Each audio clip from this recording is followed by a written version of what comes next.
The law of diminishing marginal utility kan jedhamu ilaalla jechuudha. LDMU jechuu dandeenya yookiin immoo law of diminishing marginal utility kan jedhu ilaalla jechuudha. The law of diminishing marginal utility states as the quantity consumed of a commodity increases per unit of time. The utility derived from each successive until decreases. Consumption of all other commodities remaining constant. Akka seerri kun jedhutti gaamaadhoodha. Meeshaa ta'e tokko gaafa hamma fudhannu yookiin immoo hammatti fayyadamnu sana dabalaa deemnu yookiin increase gochaa deemnu yeroo duukaa gammachuun nuti wanta sana irraa argannu maal ta'a jechuudha. Gadi bu'aa deema yookiin decrease ta'aa deema jechuudha.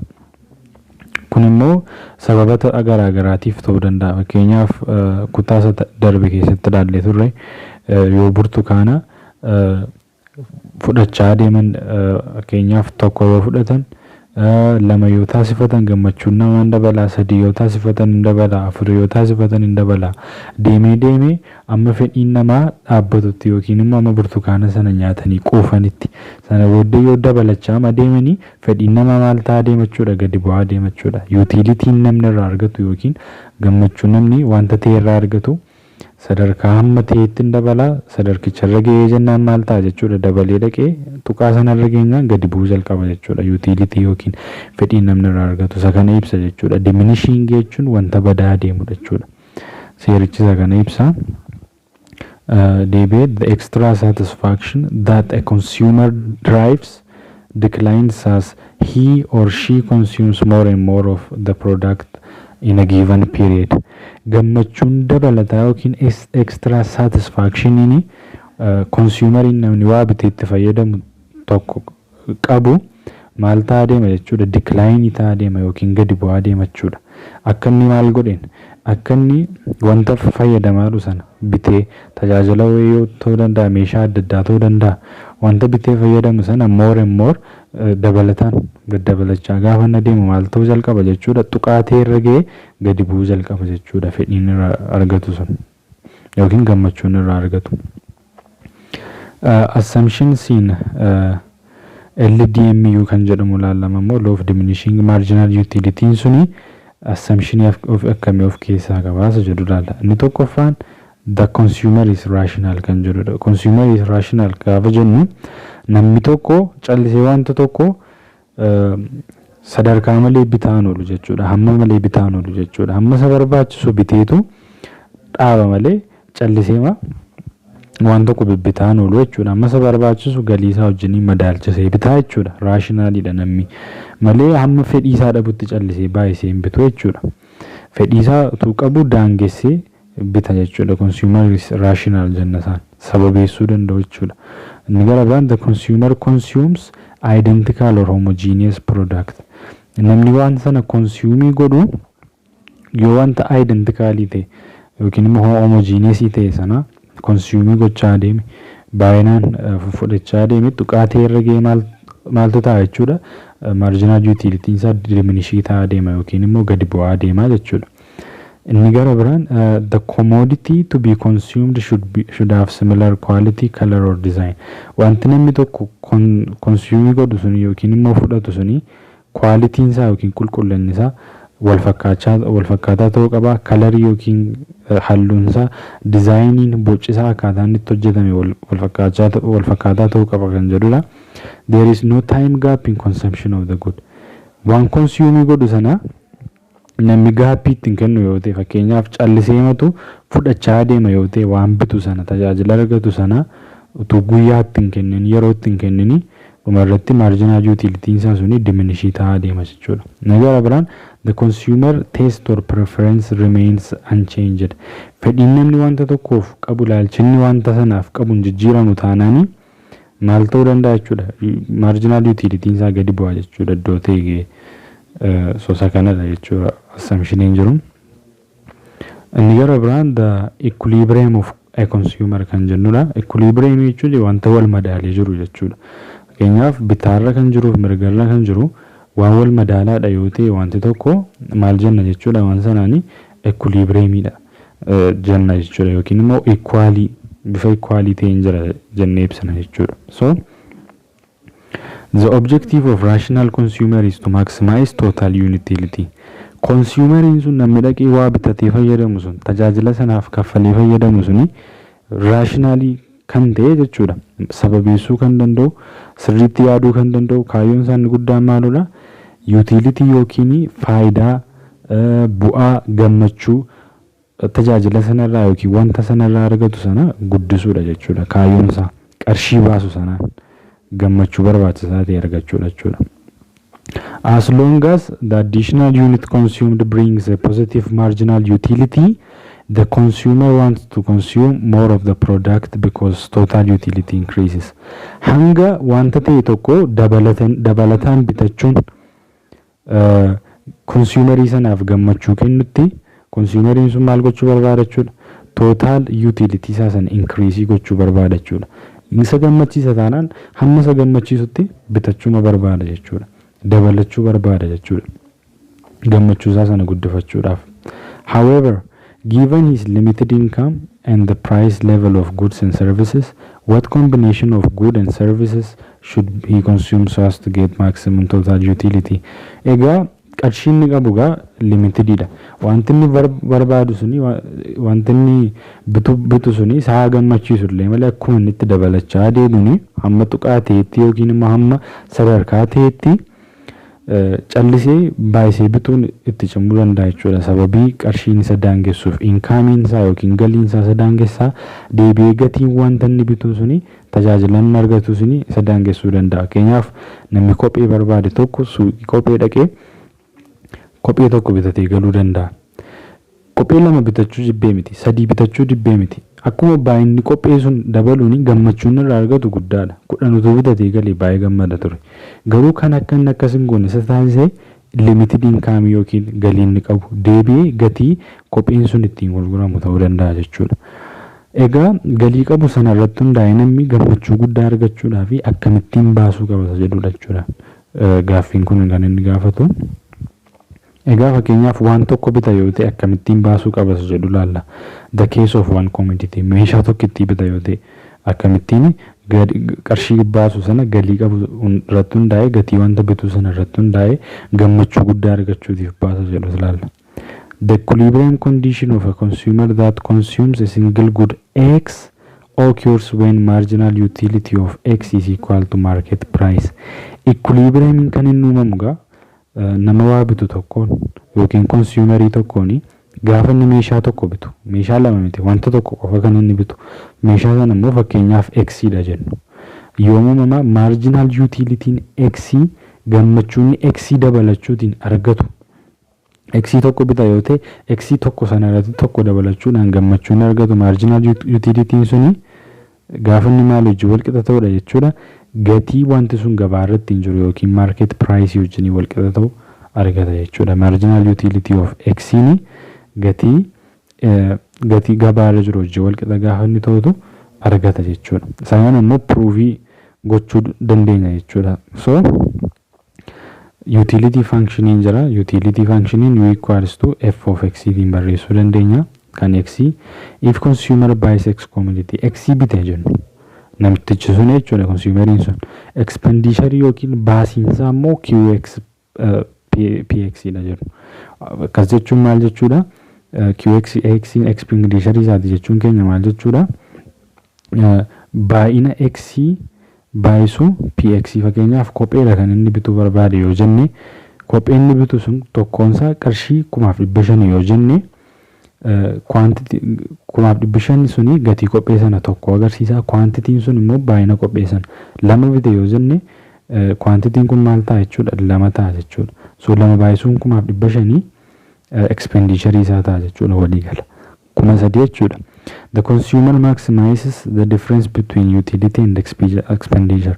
As keessatti gaa consumeriin suni baasii baasu sanaan faayidaa guddaa argachuudhaaf akka inni itti argatu maaliin calculate goona jechuudha. Kunoo kanaan calculate goona.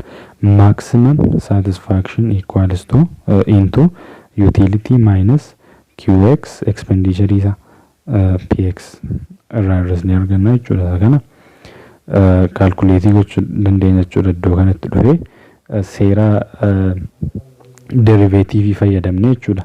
Kana kaalkuleetii gochuudhaaf egaa foormulaa isa gara gubbaatti naganne sana maali wajjinii wal qixxeessina jechuudha. Derivative functionii wajjinii wal qixxeessina derivative functioniitiin goone isa 0 wajjinii wal qixxeessina jechuudha. Foormulichis maaloodha? Max u minus qx px. Max u minus px qx kanatu wal qixxaanii 0 wal qixxeessinii gaafa kaalkuleetii goonu dhuma irratti vaaliyuun argannu maal ta'uu qaba jechuudha. Mux equals to px isa jennee gara gubbaatti dubbanne sana nu mirkaneessuu qaba jechuudha. Isa immoo akkamitti akka godhanii inni ilaalla. So akkuma amma argine kaani max u minus qx px kuni xumura irratti dhagee maal ta'uu qaba jechuudha. Marginal utility of x equals to px wajjinii wal qixa ta'uu qaba. Kana mirkaneessuu qabna jechuudha. So isa kanaaf jalqaba derivative isaa barbaanna. Derivative isaa gaafa barbaannu d over d u tiin barbaanna jechuudha derivative isaa. Sana booddee kun maal ta'a? U minus qx px jenna jechuudha. Sana booddee isa maal wajjin wal qixxeessinaa? 0 wajjin wal qixxeessinaa jechuudha. Sana booddee kun maal ta'a jechuudha? Du over d qx minus d into qx px ta'a jechuudha. Kana booddee jala isaatti immoo maal jenna? d qx jenna jechuudha. Warra kana tokkoon isaa barreessuu dandeenya walitti finnee garuu adda adda barreessinuuf rakkoo hin qabu jechuudha. Sana booddee du over dqx minus jenne kun derivative maaliif jechuudha? Lamaan isaaniitiif ta'a jechuudha seera distribution'iitiin. So d qx px plus d px qx over dqx jenna jechuudha. Sana booddee warra wal fakkaatan waliin barreessina. So dqx kun dhufee dqx barreessa. dpx kun asitti 0 ta'a. 0 baay'isuun qx dha. 0 matee hafaa jechuudha achitti. Wal qixa 0 ta'a asitti. Wal qixa 0 ta'a asitti. Sana booddee du over dqx ni minus maalii ta'a jechuudha? px asitti hafeeru sana wajjin minus px ta'a jechuudha. Wal qixa 0 ti. px kanaas dabarsina gara 0 tti jechuudha. Sana booddee isa negative ta'e positive ta'e darbachuudha. du over dqx ni maal wajjin wal qixa ta'a jechuudha? px wajjin wal qixa ta'a jechuudha. du over dqx ni maal wajjin wal qixa? Marginal utility of x wajjin wal qixa. So marginal utility of x equals to px jennee kaa'uu dandeenya jechuudha. Akkuma asirrattis kaa'amee jiru. Graafiitu jira iddoo kanatti. Graafiitu jira. Graafii kana ilaaluu dandeenya. Equilibrium condition nuuf ibsuudhaaf akka inni nuuf galuuf salphaadha. Isa horizontal x irratti qx tu jira. Quantity wanta binnu sana baay'ina isaa jechuudha. Isa vertical line irra immoo px jira. Inni kun immoo gatiitti wanta binnu sana binnuudha jechuudha. At any point above c, point c kunutti. Point c kana olitti kan jiru like point a kan akka point a yookiin tuqaa a where mux is greater than px. Asitti marginal utility keenya tuqaa kana irratti maalirra caalee jira jechuudha. Marginal utility jechuun baay'ee line isa kana jechuudha. Marginal utility line isa kana. Inni akkamittiin argama? px qx tiin arganna jenneerra waan ta'eef marginal utility keenya kun line inni kun jechuudha. Graaficha irratti kan ka'ee jiru kun maali olidha jechuudha. px caalee jira. Kun dhuguma immoo px caalee jira. px ammasitti daangofteerti. een kuni marginal utility keenya kuni px olitti jira jechuudha. Yemmuu sana maal jechuudha? It pays the consumer to consume more. Consumerin suni wanta bitatu sana bitachuudhaafi dabalata akka inni kaffaluudha jechuudha. Akkas jechuun kun wanta isa gammachiisu miti jechuudha. Marginal utility isaatu maal ta'e jechuudha? Gatii jiru sana caale jechuudha. So as keessatti dabalata maal godha jechuudha? Consumerii sana akka inni kaffalu godha jechuudha. consumerii sana akka inni kaffalu godha jechuudha. Deebi'ee pointii gara biraan jira. Innis maalodha? When MUX is less than PX kunoo MUX in graafiin keenya suni PX dhaa gadi gaafa jennu asitti PX hojii wal qixa C irratti PX dhaa gadi jechuun pointii B jechuudha kunoo gad argamti waan ta'eef. The consumer should consume less of X. Consumeriin suni wanta X jenne sana wanta bitu sana muraasa bitachuu qaba jechuudha iddoo kanatti. Iddoo kanatti muraasa bitachuu qaba jechuudha. At point C irratti immoo tuqaa C irratti immoo maal argina? Muraasa bitachuu kan inni qabuuf maalodha? Iddoo kanatti muraasa bitachuu kan inni qabuuf marginal utility isaatu maal waan ta'eef maalii gaditti waan jiruuf PX dhaa gaditti waan jiruuf akkas jechuun gammachuunni PX gammachuun argatu gatiin baasuudha gadi jechuudha. Akkas jechuun namtichi suni wanta sana baay'isee bituu akka hin qabnedha. Asirratti dhifama iddoo kanatti point A irratti marginal utility isaa PX caale waan ta'eef namtichi wanta sana dabalee bitachuu qaba jechuudha. Sababiin isaa gammachuun argatu gatiin wanta sanaaf baaseerra waan caaluuf jechuudha. Gammachuu guddaa gatii xiqqaatii waan argateef baay'inaan bitachuu qaba. Point B irratti garuu lafatti marginal utility isaa suni price dhaa gadi ta'etti muraasa bitachuu qaba jechuudha wanta bitu namni sun. Point C irratti lafatti marginal utility maal ta'edha jechuudha. Point C kun marginal utility isaa suni price sana wajjin maal ta'e jechuudha wal qixa ta'e jechuudha. So isa jechuudha kan nuti equilibrium jennu. Wal qixxaachuu isaatiin equilibrium jenna.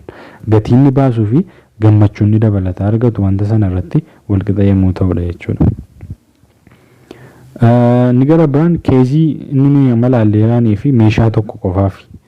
Inni kun garuu for two or more commodity meeshaawwan lamaaf isaa yoo ta'edha jechuudha. For the case of two or more goods, the consumer's equilibrium is achieved when the marginal utility per money spent is equal for each good purchased and this money income available for purchase of good is exhausted.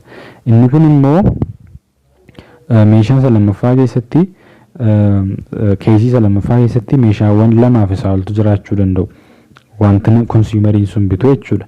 Equilibriumiin kan inni achieved ta'u yookiin jiraatu yommuu maal ta'udha? Marginal utility'n birrii ba'uun argamu yookiin qarshii ba'uun argamu maal ta'uu qaba? Meeshaawwan jiran tokkoon isaaniitiif jechuudha. Maal wajjin wal qixa ta'uu qaba jechuudha. Inkaamii namtichi argatu sana wajjin wal qixa ta'uu qaba jechuudha. Fakkeenyaaf inkaamii isaa aayedha yoo jenne galii namtichi argatu yookiin galii inni fuudhee dhaqee galiin argatu kan inni fuudhee dhaqee wanta sana bitachuu ittiin barbaade sana wajjin wal bira qabni gaafa laallu jechuudha. Marginal utility'n equilibrium sun yoom achieved ta'a jechuudha. Marginal utility'n birrii ba'uudha, qarshii ba'uudha, price ba'uudha, PX dhaa fi PY dhaaf jennu fakkeenyaaf PX dhaaf PY dha jennu meeshaawwan sana isaanii wajjin tokkoon isaanii wajjin maal ta'uu qaba jechuudha wal qixa ta'uu qaba jechuudha. Isa kana jechuudha inni kun immoo kan ibsu. So marginal utility of X over price of X equals to marginal utility of Y over price of Y equals to marginal utility of N over price of N.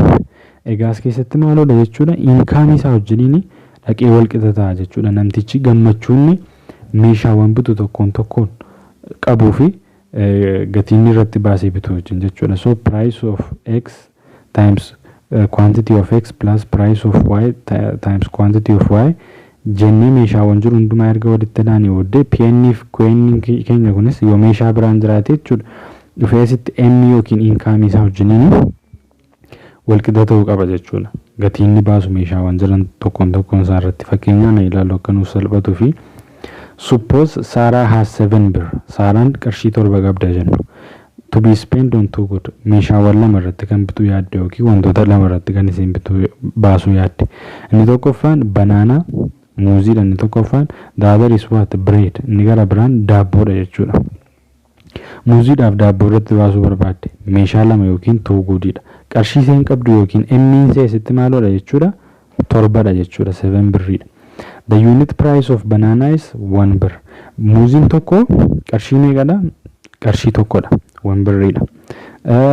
And the unit price of loaf of bread is what? 4 birr. Loaf of bread yookiin daabboo cabaansaa qarshii meeqadha? 4 birriidha jechuudha. So the total utility she obtains from the consumption of each good is given below. Total utility seenigaa wantoota kanarraa argattu qarshii torba kana banaanaadhaaf bireedii itti baasuutiin argattu utilitiin inni maaksimamii ta'e akkamittiin ilaaluu dandeenya yookiin akkamitti kaalkuleetii gochuu dandeenya kun bifa teebilii kanaatiin kaa'amee jira jechuudha. Incoming 7 birriidha akkuma amma dubbanne. Pricein muuzii tokko birrii tokkodha. Pricein bireedii tokko 4 birriidha jechuudha. Akka kana ittiin kaa'uu dandeenya. Quantity isaa asirraa kan banaanaa kun quantity isaa gaafa dabalaa deemu ilaaluu dandeenya. Utility seenarraa argattu kun maal ta'aa deeme dabalaa deeme jechuudha. Kun amma maximum utility tti as ga'ee garuu gadi bu'uu jalqabe. Marginal utility isaa kun tarreeffamee jira. Marginal utility illee gatii wanta meeshaa sana ittiin bittuutiin hirree as keenya jirra. Asitti marginal utility 6. Marginal utility sana price ittiin binnu sun meeqadha? Gatiin banaanaa sun ittiin gurguramu qarshii tokko waan jenneef 6 tokko 6, 5 tokko 5, 3 tokko 3, 2 tokko 2 jennee akka kanattiin marginal utility hiruu priceidha kaa'uu dandeenya jechuudha. Calculationii keenyaaf booddee nu gargaara. Kan bireediis akkuma kanattiin jira jechuudha. So as keessatti gaa calculationii sana gaafa hojjennu marginal utility of 1 divided for price of 1 equals to marginal utility of 2 divided for price of 2. Kun kan maaliiti jechuudha? Dhaqee maal hojii wal qixxaachuu qaba jechuudha. Kuni income isee wajjin wal qixxaachuu qaba yookiin immoo 7 birrii isa jenne sana wajjin wal qixxaachuu qaba jechuudha. Akka gara gubbaatti ilaalle. Inni kun kan banaanaati. Inni kun kan bireedii ta'uu danda'a jechuudha. So baasii seen asirratti baastuuf gammachuu seen irraa argattu meeshaawwan lamaan sana irratti wal qixa maalii ta'uu qaba jechuudha. Galii seen qabdu income isee sana wajjin wal qixa ta'uu qaba jechuudha. So Saron will be at an equilibrium when she consumes 3 units of banana and 1 loaf of bread. Jenna jechuudha. Saron kan iseen equilibrium irra jirtu yommuu maal gootudha jechuudha. Yommuu muuzii 3 bittee daabboo tokko wajjin bittu jechuudha. Muuzii 3 fi daabboo tokko gaafa bittu maalirra jirti jechuudha? Equilibrium irra jirti jenna jechuudha. Ish muuziin 3 qarshii meeqa ta'a? Tokkoon isaa qarshii tokko waan ta'eef 3 baasuu tokko ta'a. Eddoo daabboo tokko jechuun tokko qarshii 4 3 baasuu tokko 3 eddoo 4 7. So qarshii 7 sana gammachuu guddaa kan isheen argattu equilibrium kan isheen ittiin argattu yoomudha jechuudha. Qarshii 7 kana baastee equilibrium irra kan isheen galuu dandeessu yoomudha jechuudha. Gaafa muuzii 3 fi daabboo tokko bitteedha jechuudha. Muuzii 3 fi daabboo tokko bitteedha jechuudha. Calculationii kana calculate gochuun hin danda'ama jechuudha. Calculationii baay'eetu jira. Marginal utility of 1 over P1 equals to marginal utility of 2 over 2 jenneerra. Formulaa isa kana dura barreessinee kaan isa kana calculate gochuudhaaf inni kun kan banaanaa yoo ta'e inni kun kan bireedii yoo ta'e 3 over 1 12 over 4 equals to 3 argachuu dandeenyeerra. Sadii kana eessaa finne? Marginal utility banaanaa keessatti 3 kana eessaa finne? Price banaanaa keessatti tokko kun eessaa dhufe? Marginal utilityin bireedii 12 kun eessaa dhufe? Pricein bireedii 4 kun eessaa dhufe jedhuufi pricein banaanaa tokko kun kennameera sila muuziin qarshii tokko jenne waan ta'eef pricein bireedii kennameera bireediin tokko 4 jenne waan ta'eef marginal utility 3 fi 12 kun eessaa dhufe jedhuufi teebilichatti deebinee ilaaluu qabna jechuudha. Kun asirratti marginal utilityin keenya 3dha. Asitti marginal utilityin keenya 12dha. Maaliif warra kana fudhanne marginal utility hamma kana dhiisne yoo jenne marginal utility nu fudhannu sammaa kana calculate gochuudhaaf isa kamidha jechuudha. MU1 over P1 equals to mu 2 over P2 isaanii kan wal qixatee fudhanna. mu1 P1 keenya kan isa kanadha asitti 3 mu 2 over P2 keenya kun asitti 3 kana lamaantu wal fakkaatu jechuudha warra hafan kana keessa. So kuniif warra hafan kun waliin fakkaatanii 3 kanatu wal fakkaatu waan ta'eef kan nuti fudhannu marginal utility isa kamidha jechuudha. Kan bireedii keessaa 12 fudhanna, kan banaanaa keessaa meeqa fudhanna? 3 fudhanna jechuudha. Sana booddee ittiin kaalkuleetii goonee vaaliyuu nu argannu kun maal ta'a jechuudha? 3 ta'a jechuudha. Inni gara biraan inkaamii sana wajjin wal qixxeessanii gaafa kaalkuleetii goonu P1 over Q1 plus P2 times Q2 jenna. Inkaamii sana mirkaneessuudhaaf jechuudha. P1 yookiin price 1 keenya 1dha. Q1 keenya meeqadha? Q1 keenya 3dha. 3dha jechuudha. Maaliif muuzii 3 jennee waan ta'eef. P2 keenya 4dha. Pricing bireedii 4 birrii waan ta'eef Q2 keenya 1dha. Quantitiin bireedii waan ta'eef dhufee 7 ta'a keessatti mirkaneessuu dandeenya jechuudha. Total utilitiin keenya immoo maal ta'a? Utilitiin bireedii irraa argannu ida'u, utilitiin banaanaa irraa argannu ida'u, utilitiin bireedii irraa argannu kan wantoota lamaan sana walitti daanii tootaalii isa ta'e argannaa jechuudha. Achi 14 ida'u lamaa ta'a. 14 ida'u lamaa 12 kun eessaa dhufa isa jedhuuf immoo teebilicha bira dhannee totaal utility isaanii walitti daana. Kan banaanaadha baay'eetu tarreeffamee jira. Kan bireediis akkuma kan as keessaa isa kan fudhanna isa jedhuu fi ammas mu1 over P1 equals to mu2 over P2. Kun warra kanatu wal qixxeera waan ta'eef isa kana fudhanna jechuudha. Asii 14 fudhanna, asii 12 fudhanna jechuudha. So 14 iddoon 12 meeqa ta'a jechuudha? 26 ta'a jechuudha. So total utility keenya sadha jechuudha. Inni gara biraan limitations of the cardinal approach dha. Limitation akkamii qaba cardinal approach isa jedhuu fi the assumption of cardinal utility is doubtful because utility may not be quantified. Utility cannot be measured absolutely or objectively. Hanqinni cardinal approach kuni faayidaa yookiin gammachuu namni meeshaa ta'e irraa yookiin tajaajila ta'e irraa argatu bifa lakkoofsaatiin kaa'uu yaaduun kuni akkuma amma total utility jennee 26 jennee keenya kana jechuudha. Gammachuu isheen meeshaawwan sana irraa argattu lakkoofsaan keenya kana lakkoofsaan kaa'uun shakkisiisaadha kan jedhamudha. Sirriitti ibsuu dhiisuu danda'a gammachuu namaa lakkoofsaan kaa'uun shakkisiisaadha. Quantify gochuun shakkisiisaadha. Dhugaa qabatamaa ta'uunsaa shakkisiisaadha kan jedhudha jechuudha.